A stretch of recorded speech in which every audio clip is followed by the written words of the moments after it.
മലയാളിയെ പൊട്ടിച്ചിരിപ്പിച്ച ഹിറ്റ് സിനിമകളുടെ സംവിധായകൻ ഷാഫി അന്തരിച്ചു. 56 വയസ്സായിരുന്നു.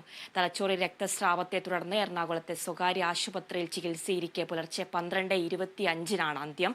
പുലർച്ചെ ഇടപ്പള്ളി ചങ്ങമ്പുഴ പാർക്കിൽ എത്തിച്ച മൃതദേഹം രാവിലെ 9 മണി മുതൽ ഉച്ചയ്ക്ക് 12 മണി വരെ കല്ലൂർ കൊച്ചിൻ സർവീസ് സഹകരണ ബാങ്ക് ഹാളിൽ പൊതുദർശനത്തിന് വെക്കും. വൈകിട്ട് 4-ന് കല്ലൂർ മുസ്ലിം ജമാഅത്ത് പള്ളിയിലാണ് ഖബറടക്കം നടക്കുക. വിവരങ്ങളുമായി വിജിത ചേരുന്നുണ്ട്. വിജിത, മലയാളികളെ കുടുകുട പൊട്ടിച്ചിരിപ്പിച്ച ഹിറ്റ് സിനിമകളുടെ സംവിധായകനാണ് ഇപ്പോൾ വിട നൽകിയിരിക്കുന്നത്. എപ്പോഴായിരുന്നു അന്ത്യം? കൂടുതൽ വിവരങ്ങൾ എങ്ങനെയാണ്? അതിര പറഞ്ഞതുപോലെ തന്നെ മലയാളികളെ പൊട്ടിച്ചിരിപ്പിച്ച അല്ലെങ്കിൽ മലയാളികളുടെ പൾസറിഞ്ഞ് സിനിമയെ രൂപപ്പെടുത്തിയെടുത്ത സംവിധായകനാണ് ഇപ്പോൾ മരിച്ചിരിക്കുന്നത്. ജനപ്രിയ സിനിമകളുടെ സംവിധായകനാണ് ഷാഫി എന്ന് നമുക്ക് പറയേണ്ടി വരും. 56 വയസ്സായിരുന്നു ഷാഫിക്ക്. ഇന്നലെ രാത്രി 12:30 കൂടിയാണ് മരിച്ചത്. കുറച്ച് ദിവസങ്ങളായി, ഏകദേശം 7 ദിവസങ്ങളോളമായി അതീവ ഗുരുതരാവസ്ഥയിലായിരുന്നു അദ്ദേഹം. ഗുരുതരാവസ്ഥയിലായിരുന്നു ഷാഫി. ഒരാഴ്ച മുൻപ് തലച്ചോറിൽ ഉണ്ടായ രക്തസ്രാവത്തെ തുടർന്ന് ആസ്റ്റർ മെഡിസിറ്റിയിൽ പ്രവേശിപ്പിച്ച് ഇപ്പോൾ ഒരു 7 ദിവസത്തോളം ഇന്നലത്തേക്ക് ഒരു 7 ദിവസത്തോളം വളരെ ഗുരുതരമായിട്ടുള്ള അവസ്ഥയിലായിരുന്നു. തുടർന്നാണ് ഇന്നലെ രാത്രി 12:30 കൂടി മരണം സംഭവിക്കുന്നത്. ആ സമയത്ത്, മരിച്ച സമയത്ത് ഷാഫിയുടെ പ്രിയപ്പെട്ട സഹപ്രവർത്തകരെല്ലാം തന്നെ ആശുപത്രിയിൽ ഉണ്ടായിരുന്നു. ഇപ്പോൾ മൃതദേഹം വീട്ടിലാണ്. ഷാഫിയുടെ വസതിയിൽ, ഇടപ്പള്ളിയിലെ വീട്ടിലാണ് ഇപ്പോൾ മൃതദേഹം ഉള്ളത്. ആതിര. വിജിത, അതുപോലെ തന്നെ സംസ്കാര ചടങ്ങുകൾ എപ്പോഴാണ് നടക്കുക? പൊതുദർശനം, അത് സംബന്ധിച്ചുള്ള കൂടുതൽ വിവരങ്ങൾ ലഭിക്കുന്നുണ്ടോ? നിലവിൽ വീട്ടിലാണ് മൃതദേഹം. അദ്ദേഹത്തിൻ്റെ സ്വവസതിയിൽ അല്ലെങ്കിൽ വസതിയിൽ, ഇടപ്പള്ളിയിലെ വീട്ടിലാണ് മൃതദേഹം ഉള്ളത്. ഏകദേശം 9 മണി വരെ വീട്ടിൽ തന്നെ പൊതുദർശനം തുടരും എന്നുള്ളൊരു കാര്യമാണ് ഇപ്പോൾ അറിയാൻ കഴിയുന്നത്. 9 മണി മുതൽ 12 മണി വരെ 9 മണി മുതൽ 12 മണി വരെ മണപ്പാട്ടിപ്പറമ്പ് കൊച്ചിൻ സഹകരണ ബാങ്ക് ഹാളിലാണ് പൊതുദർശനത്തിന് വെക്കാൻ പോകുന്നത്. അല്ലെങ്കിൽ 9 മണി മുതൽ 12 മണി വരെ അവിടെയാണ് പൊതുദർശനം. ശേഷം 4 മണിയോടുകൂടി കലൂരിലെ മുസ്ലിം ജമാഅത്ത് പള്ളിയിൽ സംസ്കാരം നടക്കും എന്നുള്ള ഒരു കാര്യമാണ് പറയാൻ കഴിയുക. ആതിര.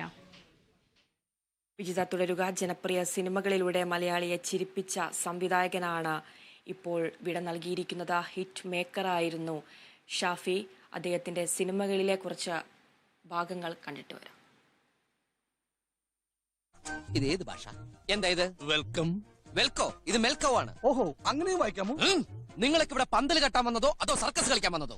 ഇങ്ങനെയുള്ളവന്മാരുടെ ശല്യം കൊണ്ടാ ചിലരൊക്കെ കല്യാണം ഓഡിറ്റോറിയത്തിലേക്ക് മാറ്റി വെക്കുന്നത്. എന്ത് പണിക്ക് വന്നവരായിക്കോട്ടെ, പന്തൽ പണിക്ക് വന്നവരായാലും ശരി, പട്ടി പഠിക്കാൻ വന്നവരായാലും ശരി, ചെയ്യുന്ന പണി വെടിപ്പായിട്ട് ചെയ്യണം. മനസ്സും കരങ്ങളും ഒരേ സ്ഥലത്ത് നിലനിർത്തണം. എന്നല്ലേ പ്രമാണം വെല്ലിപ്പ? എന്താ ശരിയല്ല മാവ? ശരിയല്ലെന്ന്. എടോ ശരിയല്ലെങ്കിൽ ശരിയെന്ന് പറയണോ? ശരിയാ. പിന്നെന്താ പ്രശ്നം? അച്ഛന് തല്ല് കിട്ടിയോ? ഇല്ലില്ല, ഇപ്പൊ കിട്ടും. ഒന്ന് മൂപ്പിച്ചു കൊടുത്തേക്കാം. സോളമൻ എന്നെ സ്നാപക യോഹന്നാനാക്കെന്ന് പറഞ്ഞപ്പോ ഇയാളാ വേണ്ടെന്ന് പറഞ്ഞത്. സീരിയൽ വെളിച്ചം കാണാത്തതിനെ സംവിധായകനായ സോളമന് മാത്രം കുറ്റം പറഞ്ഞ കാര്യമില്ല. എല്ലാം ചലകുളമാക്കിയത് ഈ കുണ്ടുകുഴിയച്ഛനാണ്.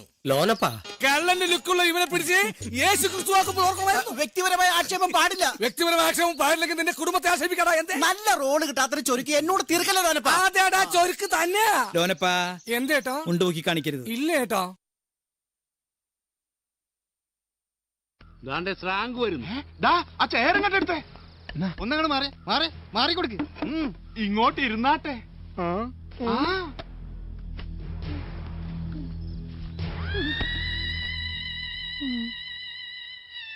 ഇതെന്ത് മറിമായും? എനിക്ക് ഭ്രാന്തായി പോയതാണ്, അത് നാട്ടുകാർക്ക് മൊത്തം ഭ്രാന്തായ?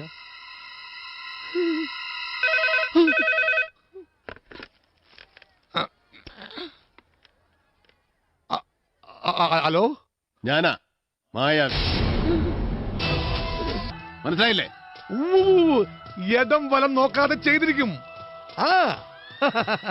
ഈ സ്ട്രോങ്ങിന്റെ ഒരു ഭാഗ്യേ. ഇതൊക്കെ എന്ത്?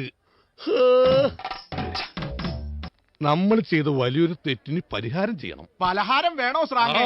പലഹാരം അല്ലട കഴുതേ, പരിഹാരം. ഏതായാലും പലഹാരത്തെ കുറിച്ച് എന്നെ ഓർമ്മിപ്പിച്ച സ്ഥിതിക്ക് എടുത്തോളൂ. 2 ബോണ്ട, ഒരു സവാളവട, ഒരു. വിജിത ചേരുന്നുണ്ട്. വിജിത, അദ്ദേഹത്തിന്റെ സിനിമകൾ എടുത്തു പറയുകയാണെങ്കിൽ പ്രധാന കഥാപാത്രങ്ങളെ പോലെ തന്നെ മലയാളികൾ ഏറ്റവും സ്വീകരിക്കുന്നത് അദ്ദേഹത്തിന്റെ ഹാസ്യ കഥാപാത്രങ്ങളാണ്. സ്രാങ്ക്, മണവാളൻ, സലീംകുമാറിനെയൊക്കെ ഏറെ പ്രശസ്തിയിലെത്തിച്ച കഥാപാത്രങ്ങളൊക്കെയാണത്. എങ്ങനെയാണ്?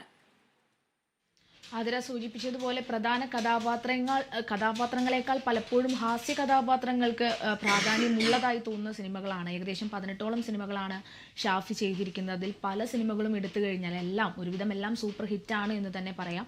ഇതിൽ നമ്മൾ എപ്പോഴും മലയാളികൾ എപ്പോഴും ഓർത്തിരിക്കുന്നത്, മലയാളികൾ എന്നല്ല സിനിമാ പ്രേമികളെല്ലാം തന്നെ എപ്പോഴും ഓർത്തിരിക്കുന്നത് പ്രധാന കഥാപാത്രങ്ങളെക്കാൾ കൂടുതൽ ഹാസ്യ കഥാപാത്രങ്ങളെ തന്നെയാണ്. ഇപ്പോൾ തന്നെ മായാവിയിലെ ശ്രേയാങ്ക് ആണെങ്കിലും അതുപോലെ തന്നെ ചട്ടമ്പിനാടിലെ ദശമൂലം ദാമു ആണെങ്കിലും കല്യാണരാമനിലെ സലീംകുമാർ ചെയ്തിട്ടുള്ള ആ ഒരു ക്യാരക്ടർ ആണെങ്കിൽ പോലും എല്ലാം നമുക്ക് എപ്പോഴും കണ്ടു ചിരിക്കാവുന്ന, അല്ലെങ്കിൽ ആ ഒരു ചിരി പരമ്പരയെ ഒട്ടും വിടാതെ, അല്ലെങ്കിൽ ചിരി പരമ്പരയ്ക്ക് ഒട്ടും കൈമോശം വരാതെ എല്ലാ സിനിമകളിലും ആ ഒരു ചിരിയെ നിലനിർത്തിക്കൊണ്ട് തന്നെ സിനിമകൾ ചെയ്തിട്ടുള്ള ഒരു സംവിധായകനാണ് ഷാഫി.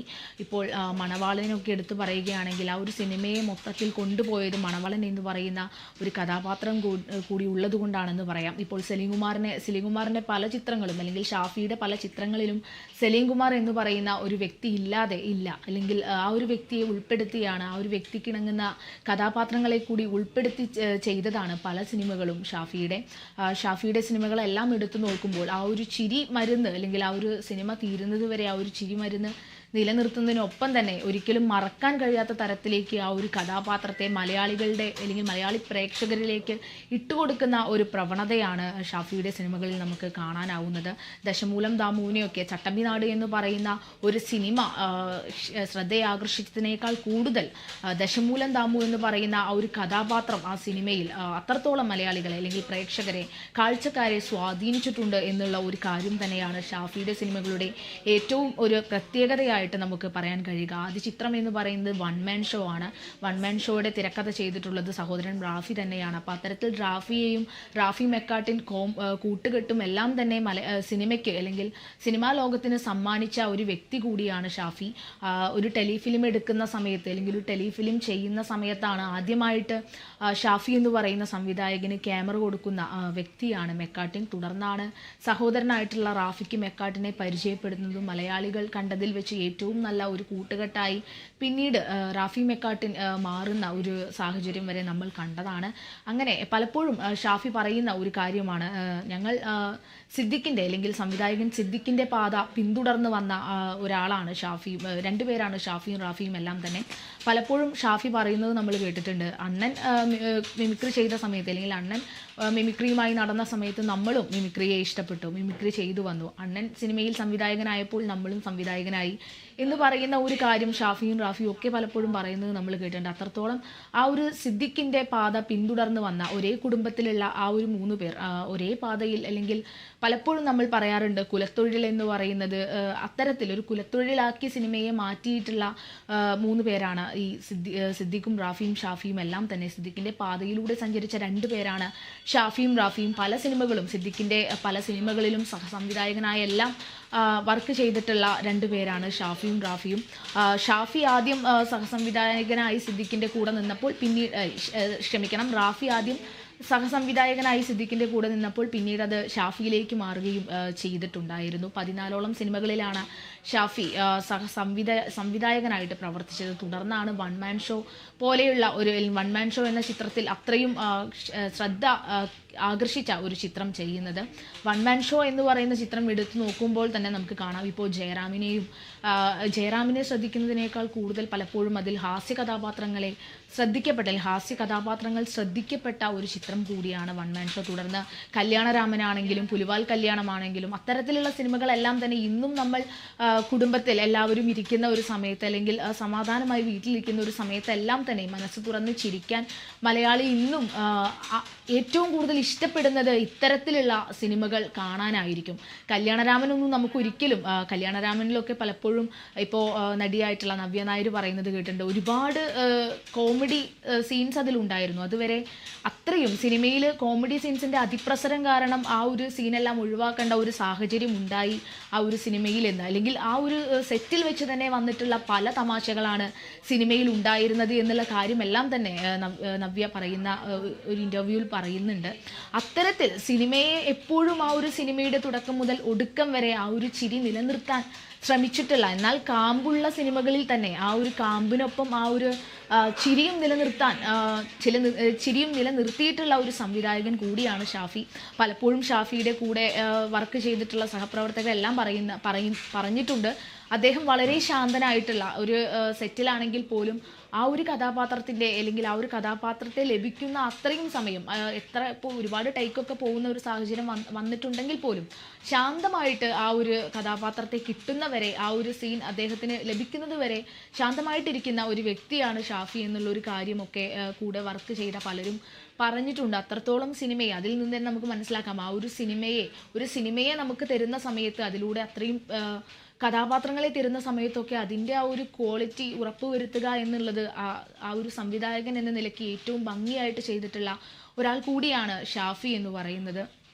അതുപോലെ തന്നെ ശ്രദ്ധിക്കേണ്ട ഒരു കാര്യം, പല സിനിമകളും ഇന്നും ഹിറ്റാണ്. നമുക്ക് എവർഗ്രീൻ കോമഡി എന്ന് പറയുന്നത് പോലെ ആ ഒരു എവർഗ്രീനായി തന്നെ നിൽക്കുന്ന പല ചിത്രങ്ങളും അത്തരത്തിൽ നിൽക്കുന്നത് തന്നെയാണ്. ഇന്നും നമുക്ക് എല്ലാ സിനിമകളും കാണുമ്പോൾ ഒരു പുതുമ, ഇപ്പോഴും എത്രയോ തവണ കണ്ട സിനിമകളൊക്കെ വീണ്ടും നമ്മളിരുന്ന് കാണുമ്പോൾ അത് ഇന്നും പുതുമയാണ്. ആ കഥയിലെ അല്ലെങ്കിൽ ആ ഒരു സിനിമയിലെ എല്ലാ കഥയാണെങ്കിലും അല്ലെങ്കിൽ എല്ലാ സംഭാഷണങ്ങളും നമുക്ക് കാണാപ്പാടമായിട്ട് പോലും ഇന്നും നമ്മളത് കാണുന്നത് ഒരു പുതുമയോട് കൂടി തന്നെയാണ് എന്നുള്ളതും അദ്ദേഹത്തിൻ്റെ സിനിമകളുടെ മാത്രം ഒരു പ്രത്യേകത തന്നെയാണ്. 2001-2 കാലഘട്ടത്തിൽ സിനിമ തുടങ്ങി അവസാനം ആനന്ദം പരമാനന്ദം എന്ന ഷറഫുദ്ദീൻ ഇന്ദ്രൻസ് കേന്ദ്ര കഥാപാത്രങ്ങളായി ചെയ്ത ഒരു സിനിമയിൽ വരെ എത്തി നിൽക്കുമ്പോൾ ഇത്രയും സിനിമകളിൽ നമ്മൾ എല്ലാ സിനിമകളും അദ്ദേഹത്തിൻ്റെ വളരെ നല്ലതായി തന്നെ അല്ലെങ്കിൽ വളരെ ഏറ്റവും കൂടുതലായി തന്നെ ആ സിനിമകൾ നമ്മൾ ഓർത്തിരിക്കുകയും ചെയ്യുന്നുണ്ട് എന്നതാണ് വേറെ ഒരു കാര്യം.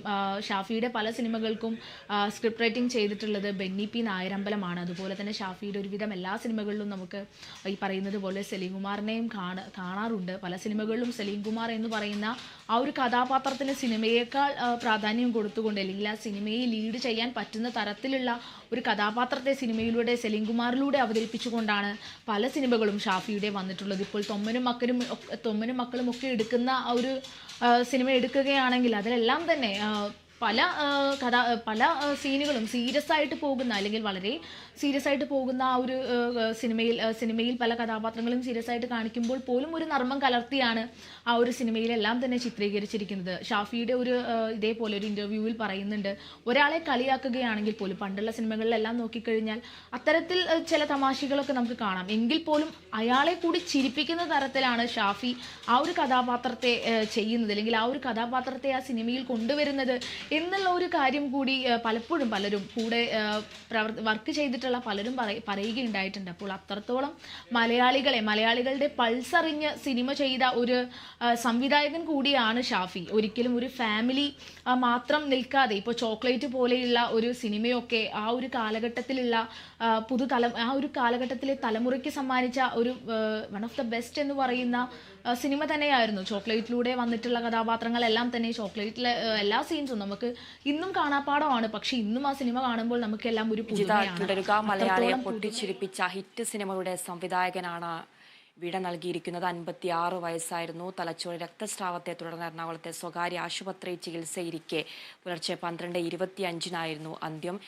ഇപ്പോൾ മൃതദേഹം ഇടപ്പള്ളിയിലെ വീട്ടിൽ എത്തിച്ചിരിക്കുകയാണ്. വൈകിട്ടോടെയാണ് സംസ്കാര ചടങ്ങുകൾ പൂർത്തിയാകുക.